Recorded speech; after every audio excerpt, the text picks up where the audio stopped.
Vice-Ministro da Administração Estatal, Jacinto Rigoberto, acompanha o Secretário de Estado de Desenvolvimento Local, no Secretário de Estado, assunto toponomia no urbana, fopose ba estrutura autoridade município Covalima. Vice-Ministro da Administração Estatal, Jacinto Rigoberto Hateten, governo fopose completa estrutura autoridade município Covalima, onde implementa programa descentralização administração, halo transferência poder, hoje administração central para governo local.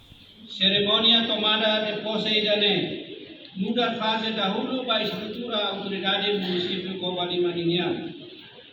No tempo bada nós se halau cerimônia posse ba presidente autoridade nebe ia Timor Lautoma o município Sirahoto governo di sini ia tahu hosi Tinan Kotu, o mandato governo da CIANE, eleva estatuto administradores município Sira, o município Hoto e Timor-Leste, eleva a mudar a autoridade municipal.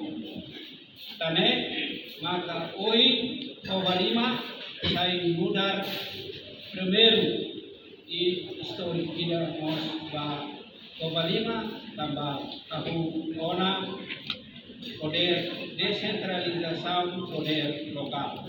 Autoridade municipal hanesan pessoal coletiva direito público, dotada autonomia administrativa, autonomia financeira, nebe sujeita no tutela do Ministério da Administração Estatal, nebe regula o Estatuto Autoridade Municipal, no Grupo Técnico Interministerial para Descentralização Administrativa. Estrutura autoridade município Covalima nebe simu pose, composto do secretário municipal Nain Tolu, onde diretor municipal Nain Sanulu Resinualu, nomos administrador posto administrativo Fatululik, Fatomea, Fohorem, Maukatar, Suai no Jumalain.